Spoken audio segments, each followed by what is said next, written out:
बिस्मिल्लाहिर्रहमानिर्रहीम, अस्सलाम वालेकुम। STV की एक और वीडियो में खुशामदीद। आज भी मैं बात करूंगा गिलगित के इलेक्शन पर। इलेक्शन का रिज़ल्ट आ चुका है और गिलगित के लोगों ने अपने नुमाइंदे मुंतखब कर लिए हैं।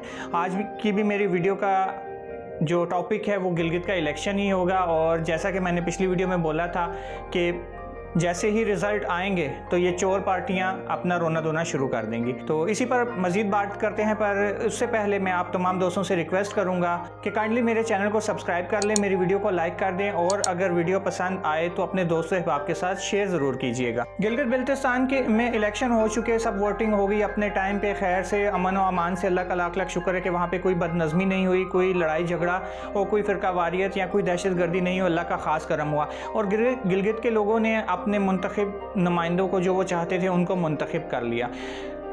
इलेक्शन के गैर ख़त्मी और गैर सरकारी नताइज के मुताबिक PTI जो है उसकी 10 सीटें हैं, 10 सीटों पर वो कामयाब हो चुकी है, जबकि आज़ाद उम्मीदवार बहुत बड़ी तादाद में, जैसा कि मैंने अपनी पिछली वीडियो में बोला था और जो मैंने पेशन गोई की थी, तकरीबन रिज़ल्ट वैसे ही हुए हैं, वैसे ही आए। अगर आपने मेरी वीडियो नहीं देखी तो ये ऊपर उसका लिंक आ रहा होगा, आप उस पर क्लिक करके मेरी वो वाली वीडियो भी देख सकते हैं। तो बात करते हैं इलेक्शन पर। इलेक्शन हो गया, सब कुछ हो गया। PTI वाज़ेह अक्सरियत 10 सीटों से सबसे आगे है। उसके बाद है आज़ाद उम्मीदवार।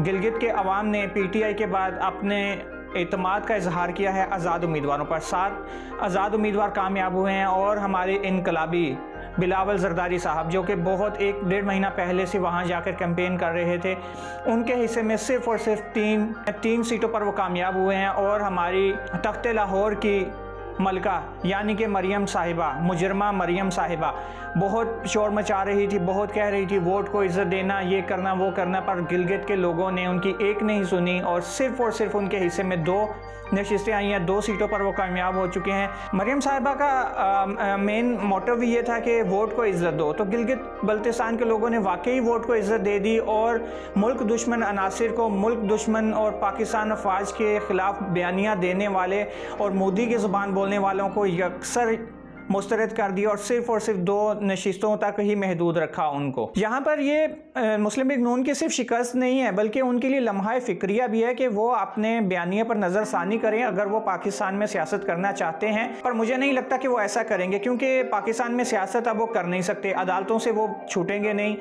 सज़ा याफ्ता है मरियम साहिबा भी, ताहयात नाअहल हैं नवाज शरीफ साहब भी। तो अब उनका मेन मकसद वोट को इज़्ज़त दो नहीं, बल्कि उनका मेन मकसद है हमारे पैसे को बचा दो।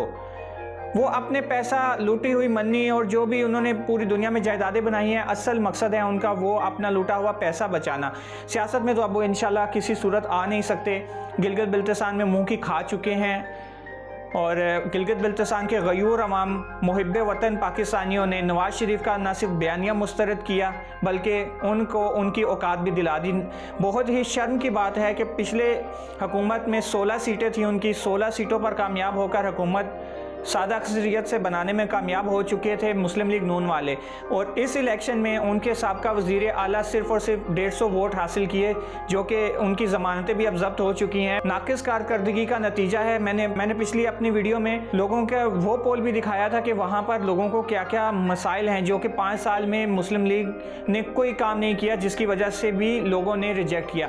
और अब बात करते हैं जी बिलावल जरदारी साहब को, हमारे इनकलाबी साहब, यहाँ से सिंध का बेड़ा गर्क करके कराची से कश्मीर तक, मैं नहीं कहता, आप खुद जाके चेक कर सकते हैं, आप खुद देख सकते हैं कि कम से कम 35 से 40 सालों से सिर्फ और सिर्फ सिंध में पीपल्स पार्टी की हुकूमत है। बिलावल जरदारी साहब यानी कि पीपल्स पार्टी को सिर्फ और सिर्फ 3 नशिस्तें मिली हैं वहाँ पर, और जैसा कि मैंने बोला था तकरीबन वैसे ही रिज़ल्ट आए हैं। तो जैसा मैंने पहले बोला था, मैंने अपनी पिछली वीडियो में बोला था कि इलेक्शन का जैसे ही नतीजा आएगा तो ये दोनों पार्टियां धांधली का रोना शुरू कर देंगी। आज बिलावल साहब ने भी 10, 15, 20, 100 बंदे इकट्ठे करके वहाँ पे छोटी सी जलसी की, छोटी सी रैली निकाली और जी धांधली होगी, हमारे खिलाफ धांधली होगी। तो और ऐसा ही कुछ बयान मुस्लिम लीग नून की तरफ से आ रहा है जिसकी कोई हैसियत ही नहीं है, जिसको टोटली रिजेक्ट कर दिया है कि आपके साबका वज़ीर आला को सिर्फ 150 वोट पड़ा है, सिर्फ और सिर्फ 150 वोट, और फिर भी आप कह रहे हैं धांधली हो गई। धांधली नहीं हुई, आपके साथ आपका असलियत आपके सामने आ चुकी है। पर मैं ना मानूं वाली बात है जो कि आप सारी ज़िंदगी नहीं मान सकते, आप उसी के ऊपर अटके रहेंगे।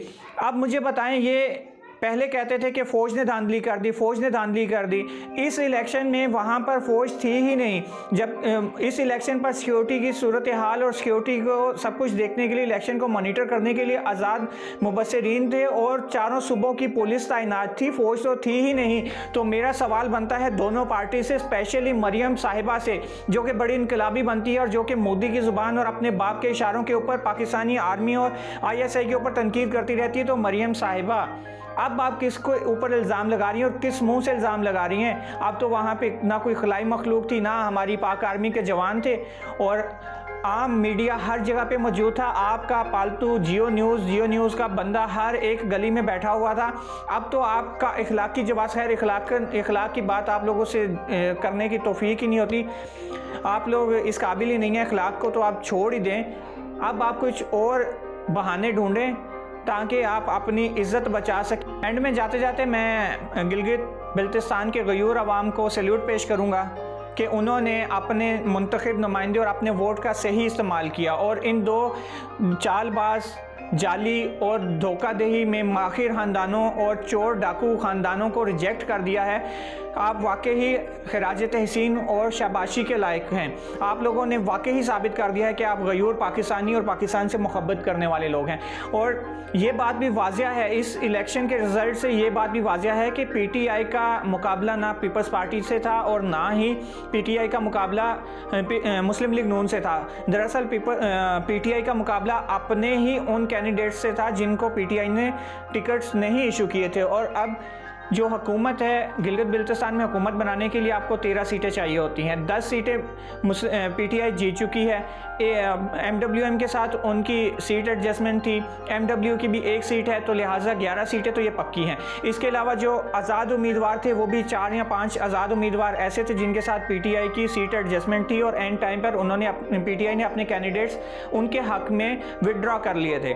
लिहाजा PTI की विक्ट्री है। PTI इंशाल्लाह हुकूमत भी बनाने जा रही है। और ये इलेक्शन कोई आम इलेक्शन नहीं थे, ये इलेक्शन कोई पिछले सालों की तरह आम इलेक्शन नहीं थे। ये इलेक्शन बहुत अहमियत के हामिल है क्योंकि CPEC का दरवाज़ा है हमारा गिलगित बिल्तिस्तान, क्योंकि CPEC वहाँ से ही इंटर होता है पाकिस्तान के ऊपर और गिलगित बिल्तिस्तान के ऊपर इंडिया की नज़रें हैं और वो पूरी फंडिंग भी कर रहा है और वो पूरी तरह से दहशतगर्दों को भी वहाँ पे लॉन्च कर रहा है और इन जैसे ठुकराए हुए दौलत के पुजारी सियासतदानों के ऊपर भी बहुत पैसा इस्तेमाल कर रहा है कि किसी तरह गिलगित बिल्तिस्तान को खुदा ना खास्ता पाकिस्तान से अलग कर दिया जाए।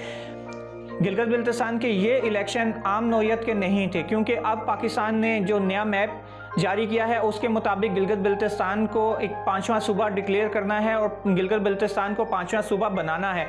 और ये बात अमेरिका और इंडिया के लिए किसी मौत से कम नहीं है और वो इसके अगेंस्ट लाजमी लॉबी करेंगे और जो कि कर भी रहे हैं। और वो इन्हीं ठुकराए हुए सियासतदानों को आगे लगाएंगे, इन्हीं को PDM के ज़रिए पाकिस्तान और गिलगित बिल्तिस्तान के अगेंस्ट यूज़ करेंगे और हो सकता है कि वो इन्हीं में से किसी एक को भड़का भी दें, किसी एक की जान को भी ख़तरा हो सकता है क्योंकि अपने मकासद हासिल करने के लिए वो किसी भी हद तक जाएंगे।